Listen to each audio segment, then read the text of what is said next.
तंत्र एक ऐसा शब्द जिसे सुनते ही किसी के दिमाग में काला जादू, तंत्र मंत्र, भूत प्रेत, श्मशान की राख, उल्टी साधनाएं, रात के अंधेरे में मंत्र बुदबुदाते नागा साधु या फिर डर और रहस्य से भरी कोई कहानी घूमने लगती है।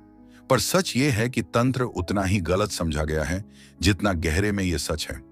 जो लोग इसे काले जादू तक सीमित समझते हैं वो शायद भूल जाते हैं कि तंत्र वो विज्ञान था जिसने एक समय में मनुष्य की चेतना को उसके चरम तक पहुंचाने का रास्ता बताया था। कहते हैं वेदों में ज्ञान था लेकिन तंत्र में प्रयोग था। वेदों में मंत्र थे पर तंत्र में उन मंत्रों को शक्ति देने की विधि थी। वेदों ने ब्रह्मांड को शब्दों में बांधा, तंत्र ने उन शब्दों को साधना में उतारा। जब एक साधक श्मशान में बैठता है तो वो मृत्यु से नहीं डरता, वो उस मृत्यु के पार जाकर खुद को खोजता है। ये तंत्र का पहला रहस्य है, डर को जीतना और जीवन मरण के बंधन को समझना। भारत में तंत्र की जड़ें इतनी गहरी हैं कि इतिहासकार आज भी तय नहीं कर पाए कि ये कब शुरू हुआ। कुछ कहते हैं कि ये सिंधु घाटी सभ्यता के समय से था, जब लोग मातृदेवी की मूर्तियों को शक्ति का प्रतीक मानकर पूजा करते थे। कुछ मानते हैं कि तंत्र शब्द ही इतना पुराना है कि वो वेदों के काल से भी पहले के मौखिक ज्ञान में छुपा था। तंत्र का अर्थ होता है तंत्र हर्ण तन फलस, त्र विस्तार और साधन, यानी जो जीवन के हर हिस्से को जोड़कर रखे वही तंत्र। तंत्र ने कभी धर्म को नहीं बांधा। इसमें शिव भी है, शक्ति भी है, विष्णु भी है, भैरव भी है, काल भी है और काम भी है। तंत्र ने जीवन के हर पहलू को स्वीकार किया। वामाचार में वो चीजें भी जिन्हें समाज अपवित्र कहता है, जैसे मद्य, मांस, मैथुन, ये सब साधना के साधन बने क्योंकि तंत्र कहता है कुछ भी त्याज्य नहीं है, बस उसका नियंत्रण सीखना है। लेकिन क्या वाकई हर कोई तंत्र कर सकता है? शायद नहीं। कहते हैं कि तंत्र का पहला नियम ही यही है कि बिना गुरु के, बिना दीक्षा के साधना अधूरी और साधक खतरे में। पुराने जमाने में तांत्रिक गुरुकुल होते थे जहां दीक्षा दी जाती थी। दीक्षा यानी शक्ति का बीज बोना। बिना बीज के पेड़ नहीं उगता, बिना दीक्षा के साधना फलित नहीं होती। कश्मीर में कौल मार्ग प्रसिद्ध था, वहां शैव तंत्र का अद्भुत विकास हुआ। त्रिक तंत्र में शिव को परम तत्व माना गया, वो तत्व जो हर जगह है, हर चीज में है। वहीं बंगाल और असम में शक्ति तंत्र ने जोर पकड़ा।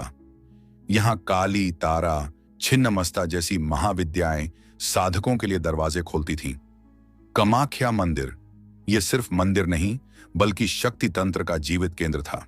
कहते हैं यहां हर साल देवी का ऋतु चक्र भी पूजा जाता है क्योंकि तंत्र ने स्त्री को कभी पवित्र अपवित्र में नहीं बांधा। तंत्र का अगला रहस्य है मंत्र।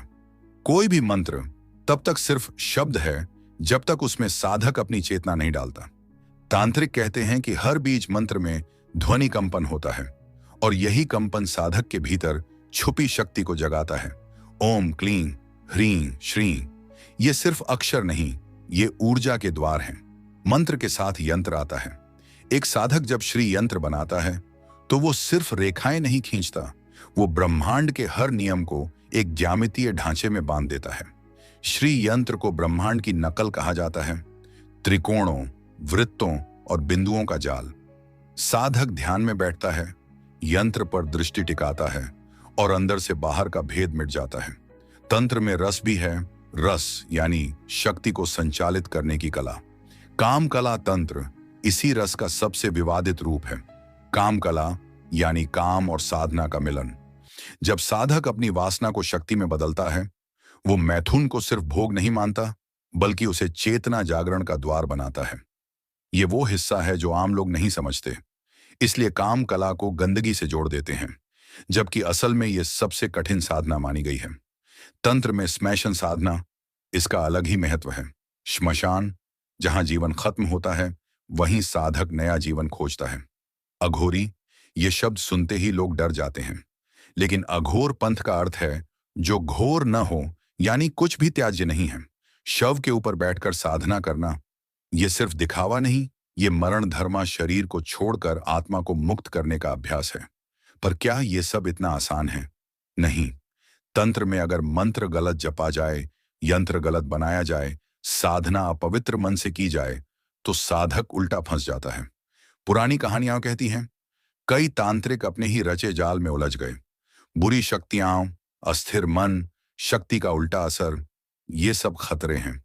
लेकिन यही तंत्र का दूसरा चेहरा है, डर और रहस्य का, जिस कारण ये आज भी पॉपुलर है।